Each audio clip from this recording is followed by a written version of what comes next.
Yes, another day, another blessings mga ka-wonderful. And to this video po ay papakita ko po sa inyo yung mini garden namin simula po nung unang-una po namin pagtatanim hanggang po sa maka-harvest po kami. Yan po yung mga punla ng pichay, kamatis, may talong, tsaka siling at siya. Meron din kaming sayuti na nagtry lang po kami kung mabubuhay po ba siya at nakadala po ng bunga. Ayan po yung ginawa namin sa mga lumalaki na ng mga seedlings. Ang tawag po sa amin dyan ay bagging. Pinagtatransfer namin isa-isa bago po namin talaga tanim po mismo sa lupa para po makaugat po muna siya para pag-transfer natin doon mismo po sa pagtataniman natin ay na mabubuhay na po talaga siya. Yan po yung punla po natin sa pichay at pinag-isa ko lang po yan sa luya, oregano at may ibang seedlings pa akong pinaglalagay dyan. Di ko lang malaman kung ano pa. Ay basta kay i-flex ko lang to planggana ni nanay nawala ng puwitan pa at giadyom-adyom lang na nako ni para matamnan. By the way mga ka-wonderful, itong video po pala ay last May pa po ito nung umuwi kami ng Bohol. Kasi nung pag-uwi po namin, mga April pa po ako pag graduation ng aking panganay at pagkatapos nun ay kinausap si tatay na baka pwedeng may mapagtaniman kami dito kahit mga konti lang. Konting espasyo lang para sa mga mini garden. Kaya sabi ni tatay, saktong-sakto kasi may lambat daw siya.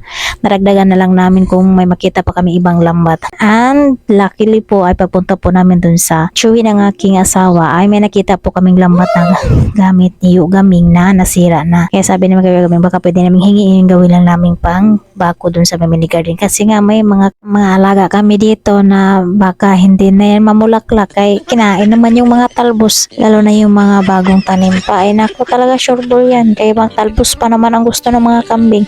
Kahit mga manok dito ay gustong gusto rin yung mga halaman. Basta talbos ng pag-usapan ay sure ball yan. So ay baka pwede naman yung manok naman ang talbusan. Wag lang yung aming mga tanim tatalbusan nyo. And for how many decade na paghihintay? Ikaw decade talaga.